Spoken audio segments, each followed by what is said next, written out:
नदी घाटी परियोजनाएं एक से अधिक उद्देश्यों को समावेशित किए हुए होती हैं, इसलिए इन्हें बहुउद्देश्य परियोजना कहा जाता है।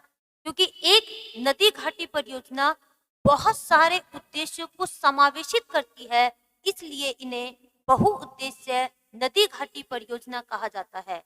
अगर मैं इसमें देखती हूँ तो जैसे है सिंचाई की सुविधा। अगर किसी नदी घाटी परियोजना का एक उद्देश्य सिंचाई की सुविधा करना भी है, यानी कि इरिगेशन फैसिलिटी भी उसका मुख्य उद्देश्य होता है।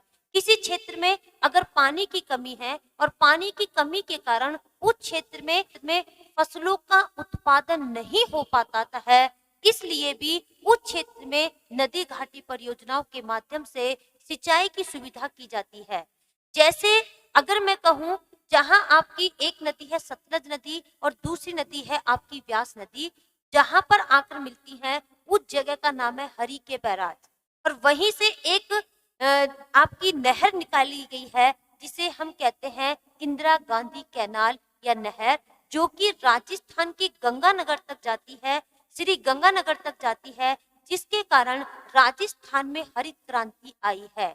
क्योंकि राजस्थान में उस क्षेत्र में पानी की कमी थी, जिसके कारण वहां पे जो कोई भी सिंचाई की सुविधा के अभाव के कारण फसलें नहीं हो पाती थी और किसी भी क्रांति को लाना मुश्किल था।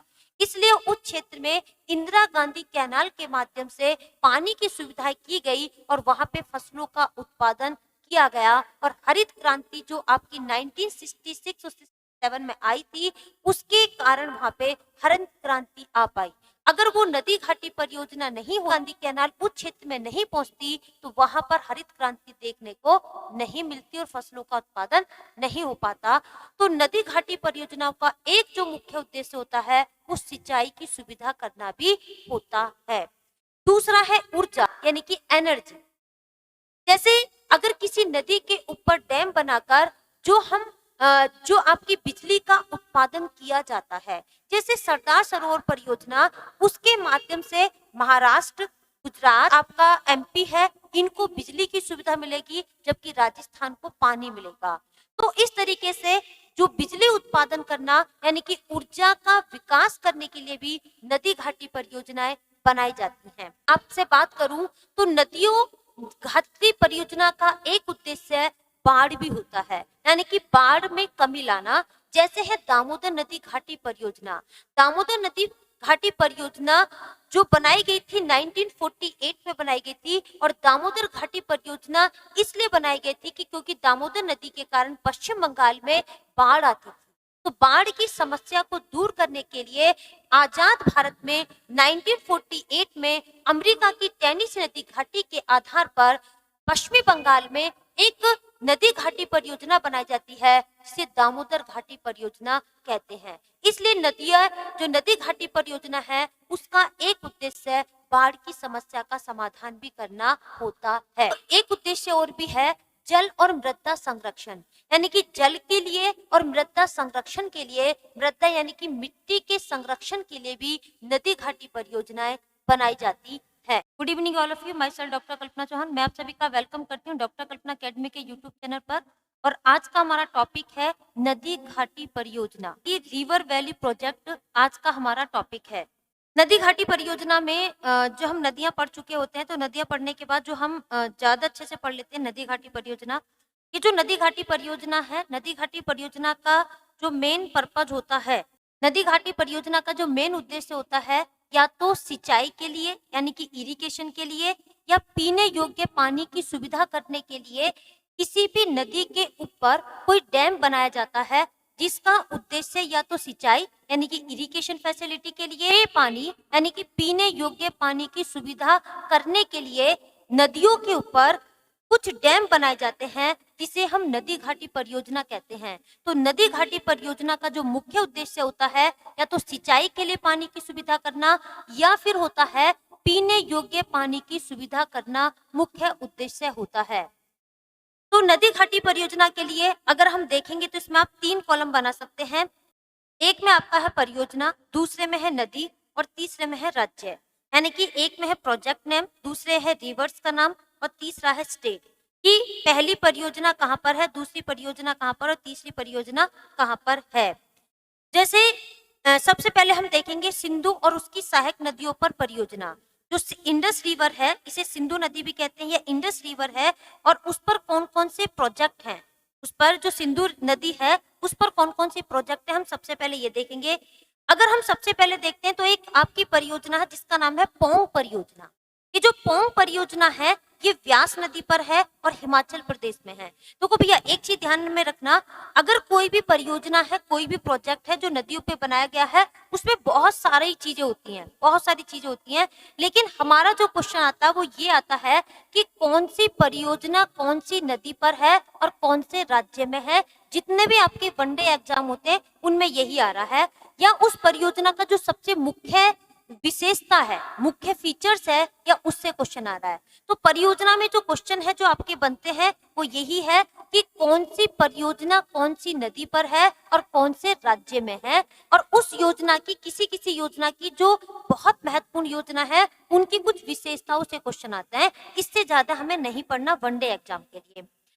तो अब सबसे पहले है हमारा जो नदी है सिंधु नदी, और उसकी सहायक नदियों पे कौन कौन सी नदियां हैं, सिंधु और उसकी सहायक नदी पर कौन कौन सी परियोजना है। तो पहले है पोंग परियोजना। ये जो पोंग परियोजना है ये व्यास नदी पर है हिमाचल प्रदेश में, यानी कि जो पोंग प्रोजेक्ट है ये व्यास नदी पर है, हिमाचल प्रदेश के अंदर है। दूसरी परियोजना है चमेरा। देखो ध्यान में रखिएगा ना, चमेरा, इसमें क्या आ रहा है लास्ट में, रा रा रा से क्या है, राबी, रा से क्या है, राबी, चमेरा, रा रा से क्या है, राबी, ये राबी नदी पर है आपका। दूसरी चीज है कि ये चमेरा जो परियोजना है राबी नदी पर है और हिमाचल प्रदेश के अंदर है, इस बात को ध्यान में रखना। ये जो चमेरा प्रोजेक्ट है ये राबी नदी के ऊपर है और ये है हिमाचल प्रदेश के अंदर। इसके बाद है नाथापा झाकरी परियोजना। ये जो नाथापा झाकरी प्रोजेक्ट है ये सतलज नदी पर है और हिमाचल प्रदेश के अंदर है, नाथापा झाकरी। तो नाथापा झाकरी जो प्रोजेक्ट है वो सतलज नदी पर है और हिमाचल प्रदेश के अंदर है। तो ये आपको याद में रखना है। सबसे पहले हमने देखी थी पोंग परियोजना, पोंग है व्यास नदी पर है, हिमाचल प्रदेश के अंदर है। दूसरी है चमेरा, मैंने आपको बताया कि याद रखना रा, रा से चमेरा और रा से क्या है, राबी, राबी नदी पर है और ये कहाँ पड़ेगी, आपके हिमाचल प्रदेश के अंदर है। इसके बाद है नाथापा झाकरी, नाथापा झाकरी है सतलज नदी पर है और हिमाचल प्रदेश के अंदर है। तो ये आपकी नदी घाटी परियोजना सिंधु और उसकी सहायक नदियों पर है। इसके बाद है आपका सलाल परियोजना। ये जो सलाल परियोजना है ये चिनाब नदी पर है और ये जम्मू कश्मीर में है। सलाल परियोजना, सलाल है ना, किस पर है, सलाल परियोजना है, चिनाब नदी पर है और ये हिमाचल प्रदेश में है। इसके बाद है बगलिहार परियोजना। ये जो बगलिहार परियोजना है ये भी चिनाब नदी पर है और ये है जम्मू कश्मीर राज्य में, ठीक है, जम्मू कश्मीर राज्य में है। इसके बाद है दुलहस्ती परियोजना। दुलहस्ती परियोजना चिनाब नदी पर है और ये है जम्मू कश्मीर में। दुलहस्ती कहाँ पर है, आपकी चिनाब नदी पर है और जम्मू कश्मीर के अंदर है दुलहस्ती परियोजना। इसके बाद है तुलबुल परियोजना, ये वेरी इंपॉर्टेंट, तुलबुल परियोजना। तो तुलबुल परियोजना ये आपकी झेलम नदी पर है जम्मू कश्मीर में। ये तुलबुल परियोजना है झेलम नदी पर है और ये JNK यानी कि जम्मू कश्मीर के अंदर है। इसके बाद है किशन गंगा परियोजना, ये भी वेरी इंपॉर्टेंट है, यहाँ से भी बहुत क्वेश्चन आता है। किशन गंगा, जो किशन गंगा है वो झेलम नदी की एक सहायक नदी है किशन गंगा, जो कि जम्मू कश्मीर में है। तो झेलम नदी की जो सहायक नदी है यानी कि ट्रिब्यूटरी है, झेलम नदी की जो ट्रिब्यूटरी है उसका नाम है किशन गंगा, उस पर आपकी किशन गंगा प्रोजेक्ट है जम्मू कश्मीर के अंदर, ठीक है, अंदर है। तो दोबारा एक जल्दी से रिवाइज करते हैं। ये आपकी कहाँ पर है, सलाल परियोजना है चिनाब नदी पर है, बगलिहार चिनाब पर है, दुलहस्ती चिनाब पर है, तुलबुल चिनाब पर है और किशन गंगा परियोजना किशन गंगा नदी पर है जो कि झेलम नदी की सहायक नदी यानी कि ट्रिब्यूटरी है, ट्रिब्यूटरी है। और दूसरी चीज ये सारी की सारी परियोजना कहाँ पर है, ये JNK यानी कि जम्मू कश्मीर के अंदर है, ये आपको याद रखना है, ठीक। तो ये कौन सी है, ये अभी आपकी सारी की सारी परियोजना, ये जो हमने भी 8 परियोजना देखी है, ये 8 की 8 परियोजना सिंधु और उसकी सहायक नदियों पर है। सिंधु और उसकी जो ट्रिब्यूटरी है के ऊपर ये नदी घाटी परियोजना यानी कि नदी घाटी प्रोजेक्ट है। बाद है आपका टिहरी परियोजना। ये जो टिहरी परियोजना है ये भिलगाना और भागीरथी के नदी के संगम पर है और ये उत्तराखंड में है और ये भारत की दूसरी सबसे बड़ी जल विद्युत परियोजना है। यानी कि ये जो टिहरी प्रोजेक्ट है ये आपकी है भागीरथी और भिलगाना, भागीरथी और भिलगाना नदी जहां पर आकर मिलती है उसी के संगम पर। क्योंकि अगर आप देखेंगे ये जो आ रही है आपकी नदी, आप इसमें मैप में देखेंगे तो ये नदी इधर से जो भागीरथी है, जब गंगा गंगोत्री ग्लेशियर से निकलती है, गंगा गंगोत्री ग्लेशियर से निकलती है, जब यहाँ से गंगा निकल रही है, गंगा गंगोत्री ग्लेशियर से निकलती है तो भागीरथी के नाम से निकलती है। फिर आगे चल के जब भागीरथी नदी आगे चलती है तो उससे एक नदी आके मिलती है जिसका नाम है भिलगाना नदी। और भागीरथी इधर से भागीरथी, उधर से भिलगाना नदी, ये दोनों आके यहाँ जो मिलती है इस ये जगह का नाम है टिहरी जगह। और यहीं पर टिहरी डैम बनाया गया है जो कि 2400 मेगावाट, क्योंकि बिजली का उत्पादन मेगावाट और गीगावाट में होता है, तो ये 2400 मेगावाट की जल विद्युत परियोजना है।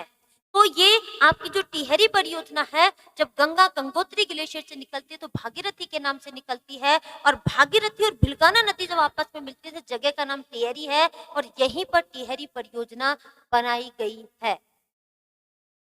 और जब ये जो भागीरथी नदी आगे जाके देवप्रयाग नामक स्थान पर अलकनंदा नदी से मिलती है तो जब इसका नाम गंगा पड़ता है।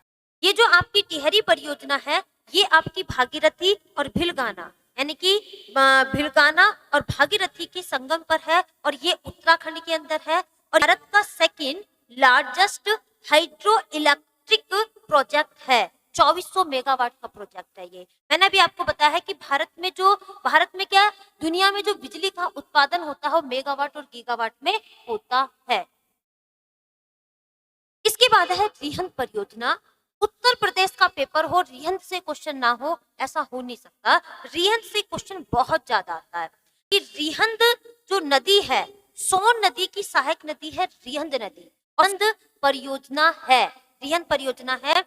जब ये जो सोन नदी है, आपने देखा है कि एक अमरकंटक है एमपी में, ये एमपी में अंदर अमरकंटक है जहां से ये सोन नदी निकलती है, जो कि सोन नदी आगे जाके पटना के पास गंगा नदी से मिल जाती है, और इधर ये जो नर्मदा नदी है ये आपके भरूच के पास खंबात की खाड़ी में गिर जाती है।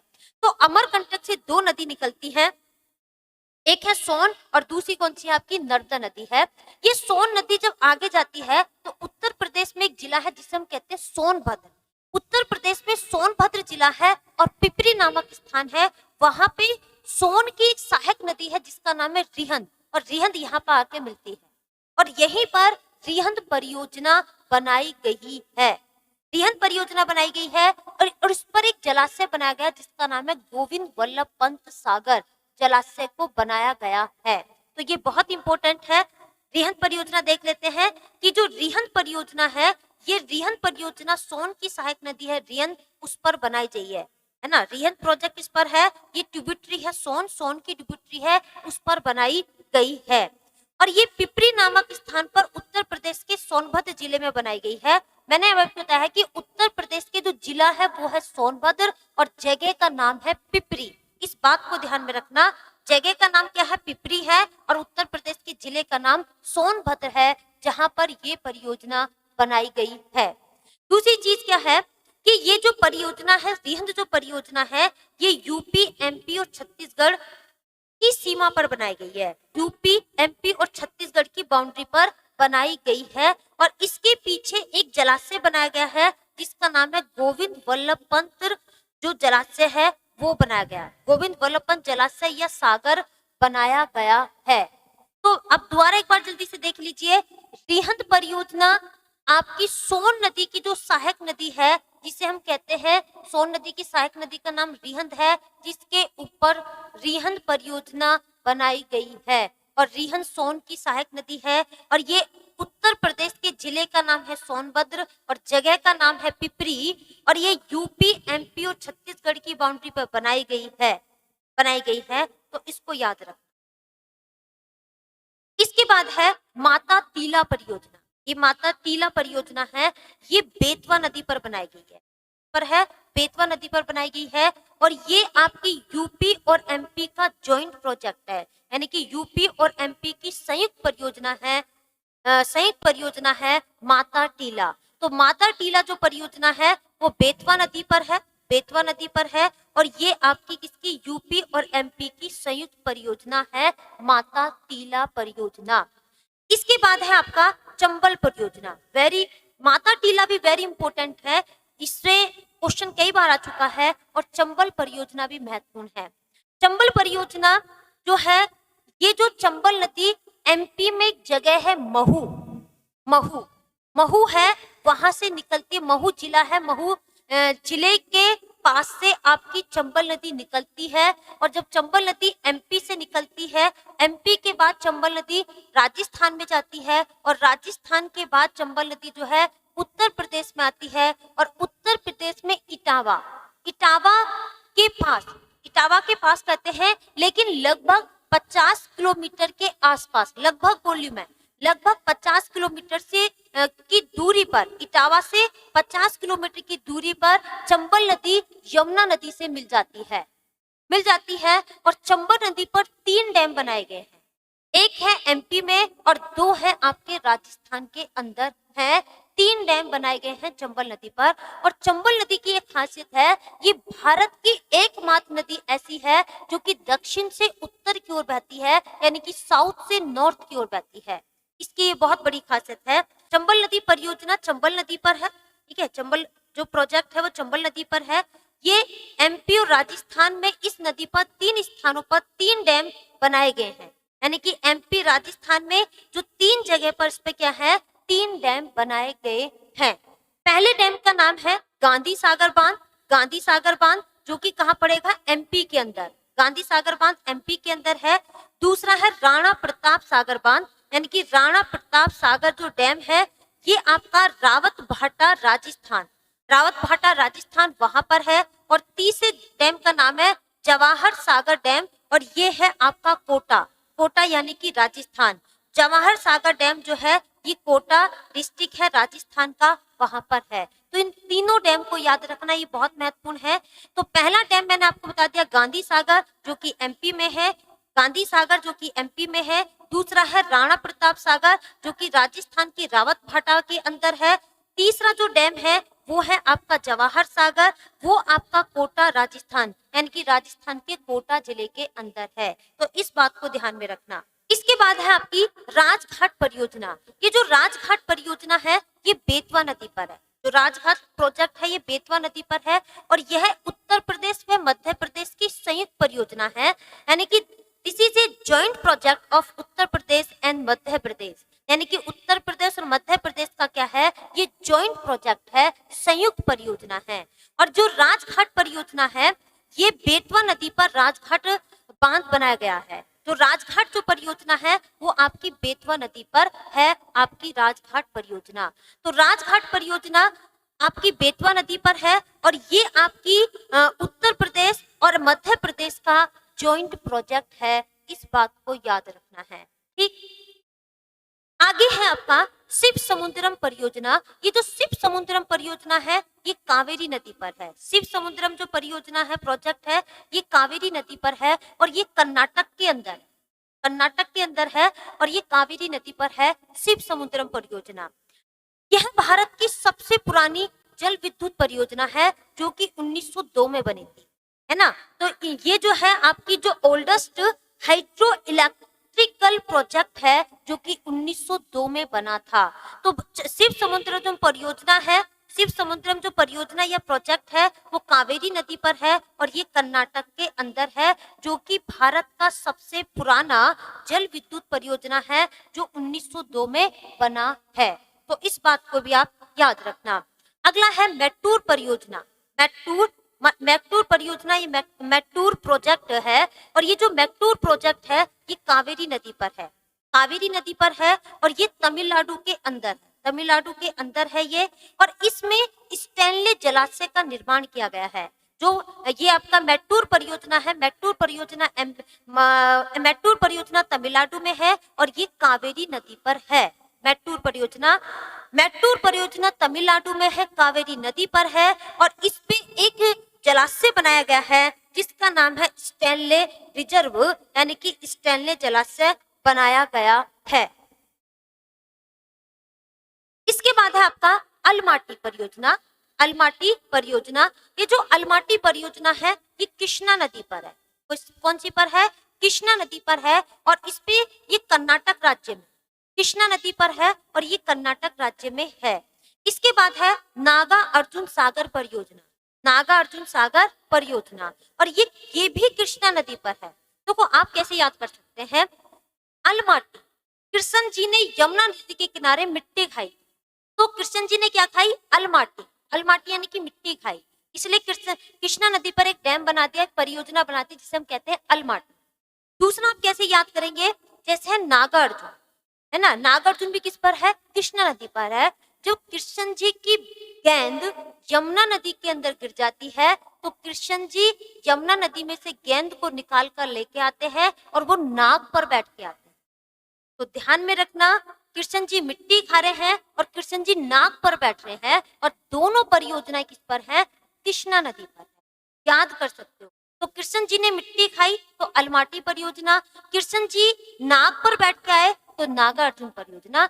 याद करने के लिए बता रही हूँ, ऐसा वैसे है नहीं कि नाग बैठ के आए हैं इसलिए मैं बता रही हूँ याद करने के लिए। तो जो अलमाटी परियोजना है वो कृष्णा नदी पर है, कर्नाटक में है, और नागार्जुन परियोजना भी कृष्णा नदी पर है लेकिन ये आंध्र प्रदेश के अंदर है।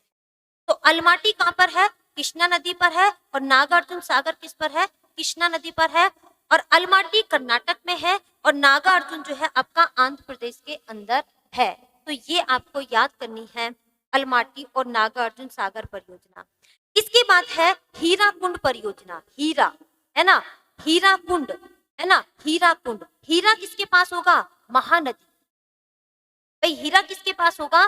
जो महान होगा, और महान कौन है? महानदी। याद करने के लिए, महान कौन है? महानदी, और उस पे क्या है? हीरा है, हीरा है। तो इस पे ये कहां पर है? उड़ीसा के अंदर। तो हीराकुंड परियोजना है, महानदी पर है और उड़ीसा के अंदर है। तो हीरा किसके पास है? महानदी के पास है, और कहां पर है? उड़ीसा में है। इसके बाद है आपका निजाम सागर परियोजना। जो ये निजाम सागर प्रोजेक्ट है ये मंजरा नदी पर है, मंजरा नदी। और ये जो मंजरा नदी है ये ट्रिब्यूटरी ऑफ गोदावरी, ये गोदावरी की सहायक नदी है मंजरा। तो गोदावरी की सहायक नदी मंजरा पर निजाम सागर प्रोजेक्ट बनाया गया है, और ये तेलंगाना राज्य के अंदर है। तो आप ध्यान में रखना, निजाम सागर जो प्रोजेक्ट है वो मंजरा नदी पर है, और मंजरा गोदावरी नदी की सहायक नदी है, उस पर बनाया गया है। इसके बाद है सरदार सरोवर परियोजना। ये जो सरदार सरोवर परियोजना है ये नर्मदा नदी पर है, सरदार जी नर्मदा नदी पर है। और ये सरदार सरोवर परियोजना ये एमपी, महाराष्ट्र, गुजरात और राजस्थान की परियोजना है। देखो मैं इसके बारे में, सरदार सरोवर परियोजना जब नदी, जो हम नदियां उसमें करते हैं, योजना करते हैं, तो योजना में डिटेल में पढ़ेंगे वहां पे, लेकिन यहाँ पे सिर्फ इतना ही पढ़ेंगे क्योंकि मैंने आपको बताया है कि कौन सा प्रोजेक्ट कौन सी नदी पर है, कौन से राज्य में है। ये वनडे एग्जाम में ज्यादा क्वेश्चन आ रहा है, इसके अंदर से कम आ रहा है। तो हमें अपनी एनर्जी को सही जगह यूज करना है, क्योंकि एक एक सब्जेक्ट जो है आपका समुद्र है, उस समुद्र में से काम का पानी हमारा कितना है, बस हमें काम का पानी निकालना समुद्र में से, समुद्र की गहराई को नहीं नापना और ये नहीं देखना समुद्र में पानी कितना, बस इतना जो हमारे काम का पानी है हमें सिर्फ वो निकालना। तो एक एक टॉपिक को हमें सिर्फ इतना सेलेक्ट करना जितने हमारे काम का है, इतनी चीजें हमें पढ़नी है, एक्स्ट्रा नहीं पढ़नी। जबकि मैं इसे डिटेल में अगर बताना चाहूँ तो सरदार सरोवर जो परियोजना है ये मैंने भी आपको बताया है, 3 का है। पहला कौन सा है? एमपी, महाराष्ट्र, गुजरात और राजस्थान। एमपी, महाराष्ट्र, गुजरात और राजस्थान 4 राज्यों का है, जिसमें से गुजरात को, महाराष्ट्र को, एमपी है। इन तीनों को इससे बिजली प्राप्त होगी, जबकि राजस्थान से इसे पानी मिलेगा, पानी मिलेगा। और ये जो परियोजना है अभी 2018 में बनकर तैयार हुई है, सरदार सरोवर परियोजना। इस पे बहुत बड़ा झगड़ा हो गया था क्योंकि जब देश आजाद हुआ, आजाद होने के बाद ही सरदार सरोवर परियोजना की नींव रख दी जाती है, लेकिन ये जाके 2018 में पूरी होती है क्योंकि बीच बीच में इस परियोजना को बनने के लिए बहुत ज्यादा विवाद हुआ है, इसलिए इसे बनने में बहुत लंबा समय लगा। उसके बाद है आपकी उकाई परियोजना। ये जो उकाई प्रोजेक्ट है ये तापी या ताप्ती नदी पर है। उकाई प्रोजेक्ट तापी या ताप्ती नदी पर है और ये गुजरात के अंदर है। तापी या ताप्ती नदी पर है और ये गुजरात के अंदर है आपका उकाई परियोजना। तो उकाई परियोजना तापी या ताप्ती नदी पर है, गुजरात के अंदर है। इसके बाद है सारावती परियोजना। ये जो सारावती परियोजना है ये सारावती नदी पर है और कर्नाटक के शिमोगा जिले, ठीक है, कहाँ पर है, कर्नाटक के शिमोगा जिले के अंदर है आपकी सारावती परियोजना। तो सारावती परियोजना जो है कर्नाटक के शिमोगा जिले के अंदर है आपकी सारावती परियोजना। इसका जिला महत्वपूर्ण है, इसको याद रखना, क्योंकि सारावती जो प्रोजेक्ट है कौन सी नदी पर है, सारावती नदी पर है, और कर्नाटक के कौन से जिले में है ये भी पूछा जाता है। तो कर्नाटक का जो जिला है उसका नाम है शिमोगा जिला, शिमोगा जिले में, ठीक है, ये कर्नाटक का शिमोगा जिला है, यहाँ पर ये है। इसके बाद है आपका इडुक्की परियोजना। ये जो इडुक्की परियोजना है ये पेरियार नदी पर है और ये केरल के अंदर है, इडुक्की परियोजना। तो इडुक्की जो प्रोजेक्ट है वो आपका पेरियार नदी पर है और ये आपका केरल के अंदर है इडुक्की परियोजना। इसके बाद है मुल्ला पेरियार परियोजना। ये भी पेरियार नदी पर है और ये भी केरल के अंदर है, मुल्ला पेरियार परियोजना। तो मुल्ला पेरियार परियोजना और इडुक्की परियोजना, मुल्ला पेरियार और इडुक्की परियोजना दोनों पेरियार नदी पर हैं और दोनों जो है केरल के अंदर हैं। दामोदर घाटी परियोजना ये दामोदर नदी पर है और ये झारखंड और पश्चिम बंगाल दोनों की परियोजना है। तो दामोदर घाटी परियोजना दामोदर नदी पर है और यह स्वतंत्र भारत की पहली बहुउद्देश्य नदी घाटी परियोजना है जो कि अमेरिका की टेनेसी नदी घाटी परियोजना पर बनाई गई है। ये जो दामोदर घाटी परियोजना है ये दामोदर नदी पर है और ये झारखंड और पश्चिम बंगाल दोनों की संयुक्त परियोजना है। और ये आजाद भारत की पहली, यानी कि जब इंडिपेंडेंट हम हुए थे तो इंडिपेंडेंट भारत की यानी कि स्वतंत्र भारत की यह पहली परियोजना थी जो अमेरिका की टेनेसी नदी वैली प्रोजेक्ट के आधार पर बनाई गई थी।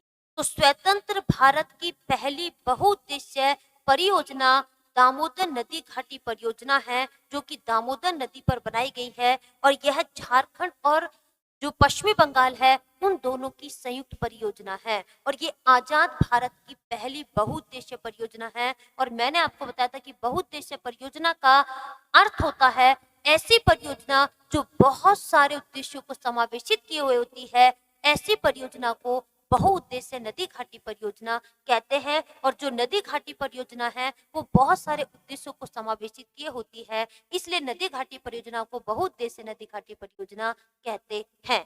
ये जो दामोदर प्रोजेक्ट है ये 1948 में शुरू होता है, 1948 में शुरू होता है और ये आजाद भारत का पहला प्रोजेक्ट है। दामोदर नदी को पश्चिम बंगाल का शोक कहते हैं। ये जो दामोदर नदी है इसे दामोदर नदी को पश्चिम बंगाल का शोक कहा जाता है। जैसे कोसी नदी को बिहार का शोक कहते हैं उसी तरीके से दामोदर नदी को पश्चिम बंगाल का शोक कहा जाता है, पश्चिम बंगाल का शोक कहा जाता है दामोदर नदी को। जैसे कोसी नदी को बिहार का शोक कहते हैं क्योंकि कोसी नदी के कारण बिहार में आपकी बार बार बाढ़ आती है, उसी तरीके से दामोदर नदी के कारण पश्चिमी बंगाल में बाढ़ आती थी, इसलिए दामोदर नदी को पश्चिम बंगाल का शोक कहा जाता था। तो आगे है जो दामोदर नदी है, दामोदर नदी पर 4 डैम बनाए गए हैं। ये जो दामोदर नदी है इस पर 4 डैम बनाए गए हैं, है ना, इस पे 4 डैम बनाए गए हैं। पहले डैम का नाम है कोरनार डैम, पहला कौन सा है, कोरनार डैम है। दूसरा है मैथन डैम, मैथन। तीसरा है तिलैया, तिलैया डैम है। और चौथा है पंचेत यानी कि पंचेत डैम है। ये 4 डैम दामोदर नदी पर बनाए गए हैं। इसके बाद है केन बेतवा नदी जोड़ो परियोजना यानी कि Ken Betwa river link project है। 2 नदी है, एक है केन नदी और दूसरी है बेतवा नदी, यानी कि एक नदी का नाम है केन और दूसरी का नाम है बेतवा, उन पर बनाई गई है केन बेतवा जोड़ परियोजना या Ken Betwa river link project को केन बेतवा नदी पर बनाया गया है। ये जो केन बेतवा प्रोजेक्ट है ये यूपी और एमपी दोनों का संयुक्त का प्रोजेक्ट है और जिसमें नदियों को जोड़ने के लिए, अभी तक क्या है हम नहरों को जोड़ रहे हैं लेकिन नदियों को जोड़ने के लिए इस प्रोजेक्ट को बनाया गया है और यह यूपी और एमपी दोनों का प्रोजेक्ट है। जो आपका है सूखा प्रभावित बुंदेलखंड इलाके में सिंचाई और पीने योग्य पानी उपलब्ध कराने के उद्देश्य से केन बेतवा नदी जोड़ परियोजना बनाई जा रही है। यानी कि इरिगेशन फैसिलिटी के लिए और जो आपका पीने योग्य पानी है, जो वाटर है, वाटर को पीने योग्य पानी को उपलब्ध कराने के लिए और उत्तर प्रदेश का जो बुंदेलखंड और एमपी का जो बुंदेलखंड वाला क्षेत्र है उसमें सिंचाई के लिए यानी कि इरिगेशन के लिए और पीने योग्य पानी की सुविधा के लिए केन बेतवा नदी को जोड़ा जा रहा है।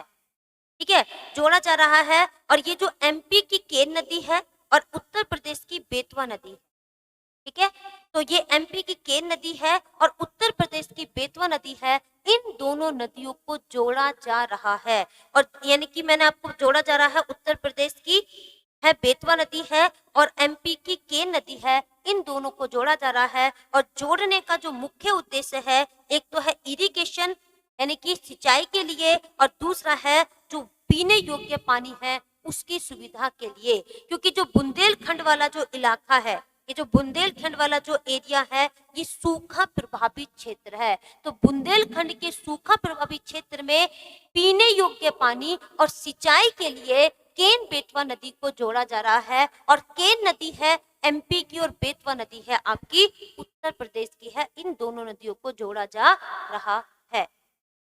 ये जो केन बेतवा नदी है, केन बेतवा नदी को जोड़ने के लिए जो प्रोजेक्ट चल रहा है, लेकिन इसके लिए मुद्दा बना हुआ है। जैसे सरदार सरोवर परियोजना को बनाते समय बहुत सारे मुद्दे आ गए थे, उसी तरीके से केन बेतवा नदी को जोड़ने के लिए भी बहुत सारे मुद्दे खड़े हो गए हैं। जैसे सुप्रीम कोर्ट की सेंट्रल एम्पावर्ड कमेटी और नेशनल ग्रीन ट्रिब्यूनल ने इस परियोजना को लागू करने का मामला लंबित है।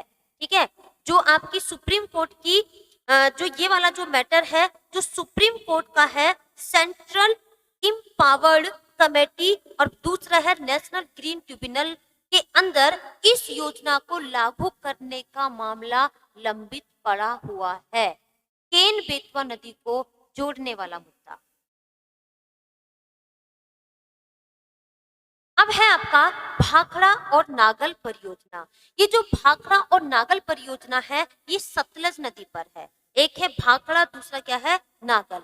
सतलज नदी तिब्बत से निकलती है और आपका राक्षस ताल एक झील है तिब्बत में, वहां से निकलती है और भारत के हिमाचल प्रदेश में शिपकला दर्रे से भारत के अंदर प्रवेश करती है। और जब ये नदी आगे जाती है तो सतलज नदी से एक नदी आकर मिलती है जिस नदी का नाम है व्यास नदी। और ऊपर से ये व्यास और इधर से ये सतलज नदी जाती है और इस जगह का नाम होता है हरि के बैराज। हरि के बैराज, यहीं पर दो डैम बनाए गए हैं। एक डैम का नाम है भाखड़ा और दूसरे डैम का नाम है नागल। यहाँ पे दो डैम बनाए गए हैं जो कि सतलज और व्यास नदी के संगम पर है। तो ये जो भाखड़ा नागल प्रोजेक्ट है ये 1948 में बनना शुरू हो जाता है। भाखड़ा नागल जो प्रोजेक्ट है ये 1948 में बनना शुरू हो जाता है, जो कि बनकर तैयार हो जाता है 1968 में। 1968 में ये बनकर तैयार हो जाता है भाखड़ा और नागल। भाखड़ा और नागल डैम सतलज और व्यास नदी के संगम पर दो डैम बनाए गए हैं जिसका नाम है, एक का नाम है भाखड़ा, दूसरे का नाम है नागल। और जो ये बनने शुरू हुए थे 1948 में बनने शुरू होते हैं और ये 1968 में बनकर तैयार हो जाते हैं। ये जो दो डैम है ये डैम सतलज नदी पर बना है, सतलज नदी पर बनाए गए हैं। और सतलज नदी मतलब जहाँ सतलज नदी ही माना जाता है, लेकिन सतलज और व्यास नदी के संगम पर ये बनाए गए हैं। ये जो दोनों डैम हैं सतलज नदी पर बनाए गए हैं। यह बांध, दो बांध है, एक का नाम है भाखड़ा, दूसरे का नाम क्या है नागल है। एक भाखड़ा डैम है, दूसरा कौन सा डैम है आपका नागल डैम है। ठीक है, ये जो भाखड़ा नागल परियोजना है यह आपकी राजस्थान, पंजाब, हरियाणा की संयुक्त परियोजना, पंजाब की, हरियाणा की और राजस्थान की संयुक्त परियोजना है आपकी भाखड़ा नागल परियोजना। भाखड़ा नागल बांध जो है भूकंपीय क्षेत्र में स्थित विश्व का सबसे ऊंचा गुरुत्वीय बांध है। इस पॉइंट को याद रखना, ये वेरी इंपॉर्टेंट है। यानी कि जो ग्रेविटेशनल यानी कि हाईएस्ट ग्रेविटेशनल डैम जो है, जो हाईएस्ट ग्रेविटेशनल जो डैम है यानी कि जो गुरुत्वीय बांध है और विश्व का सबसे ऊंचा जो गुरुत्वीय बांध है उसका नाम है भाखड़ा नागल डैम।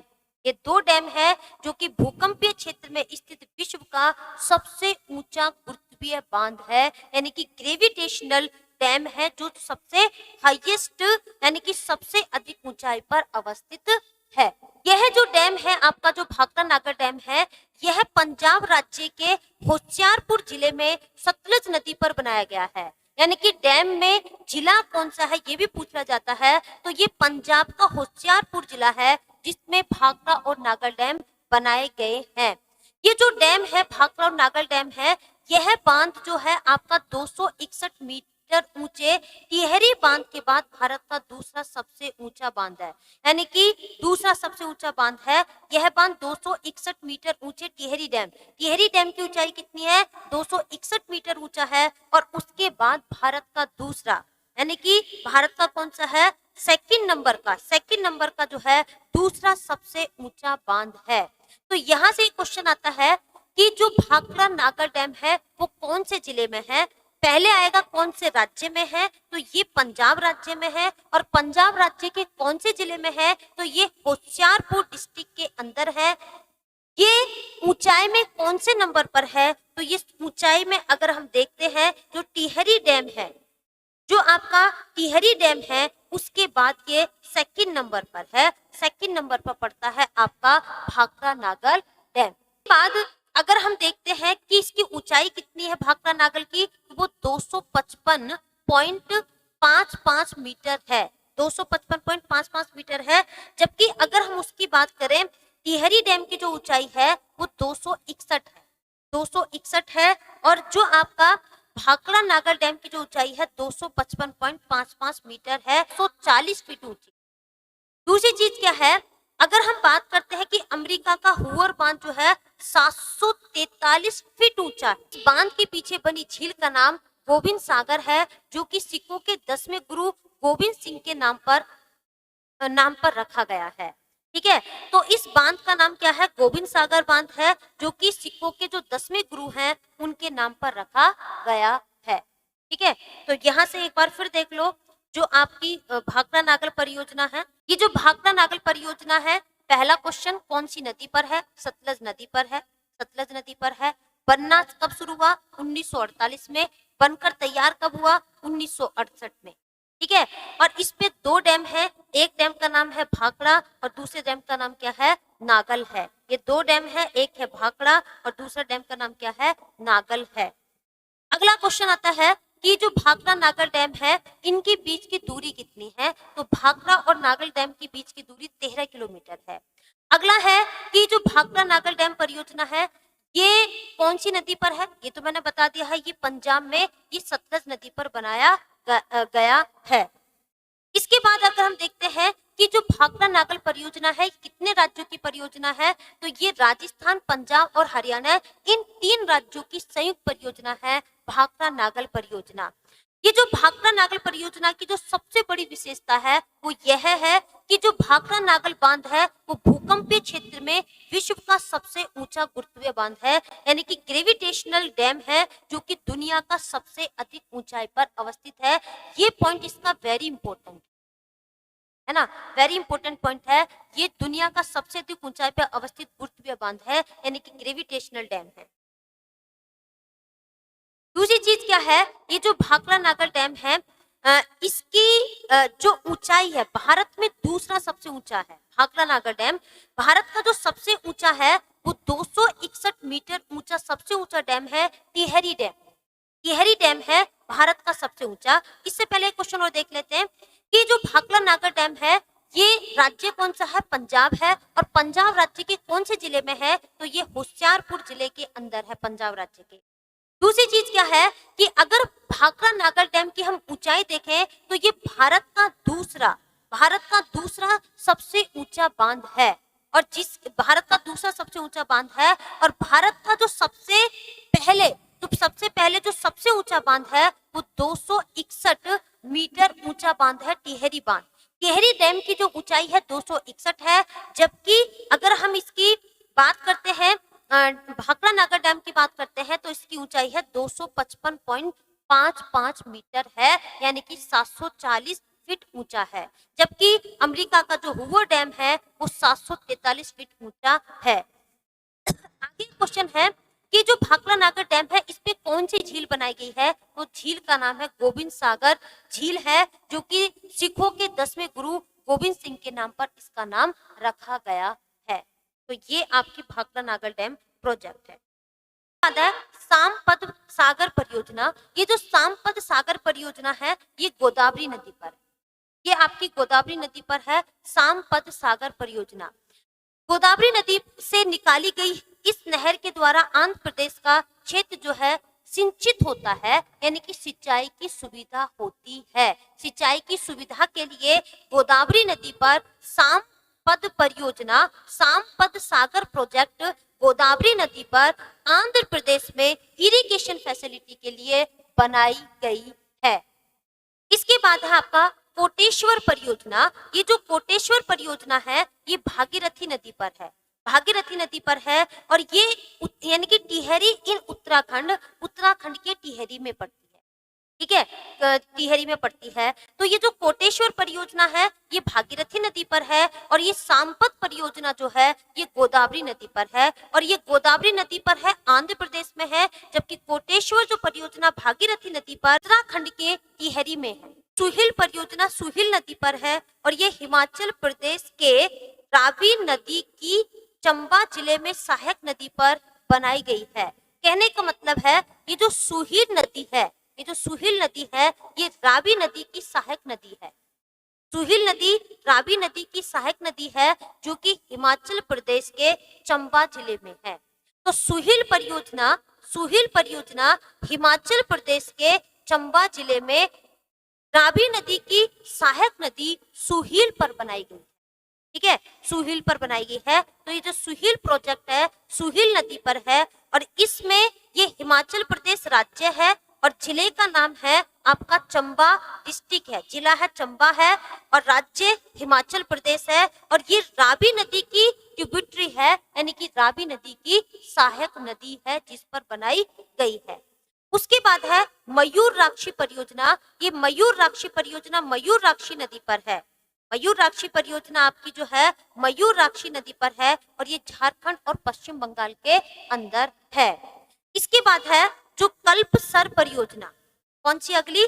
कल्पसर परियोजना। ये जो कल्पसर परियोजना है ये नर्मदा नदी पर है और ये गुजरात के सौराष्ट्र क्षेत्र में है। तो ये जो कल्पसर परियोजना है यानी कि कल्पसर जो प्रोजेक्ट है ये नर्मदा रिवर पर है और ये जो गुजरात है, गुजरात के सौराष्ट्र रीजन के अंदर यानी कि सौराष्ट्र क्षेत्र में पड़ती है। इसके बाद है आपका रणजीत सागर बांध। ये जो रणजीत सागर बांध है ये रावी नदी पर, रणजीत सागर जो बांध है ये रावी नदी पर है और ये पंजाब और जम्मू कश्मीर में इस बांध को थिएम बांध भी कहते हैं। तो ये जो आपका रणजीत सागर बांध है ये आपकी रावी नदी पर है और ये जो रणजीत सागर डैम है ये पंजाब और जम्मू कश्मीर में है और इस बांध को जो है थिएम बांध भी कहते हैं, रणजीत सागर बांध को। इसके बाद है इंदिरा सागर जो परियोजना है वो एमपी में है, जो इंदिरा सागर है वो एमपी के अंदर है।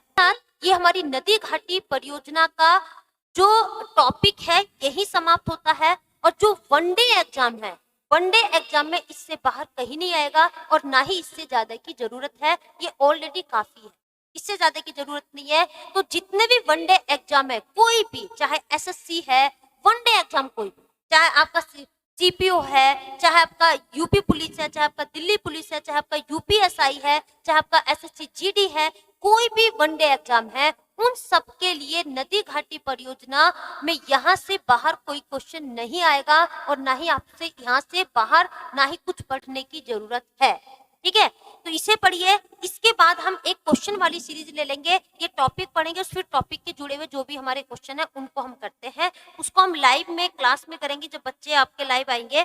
तो इसी के साथ आज का हमारा टॉपिक यही समाप्त होता है। जय हिंद, जय भारत।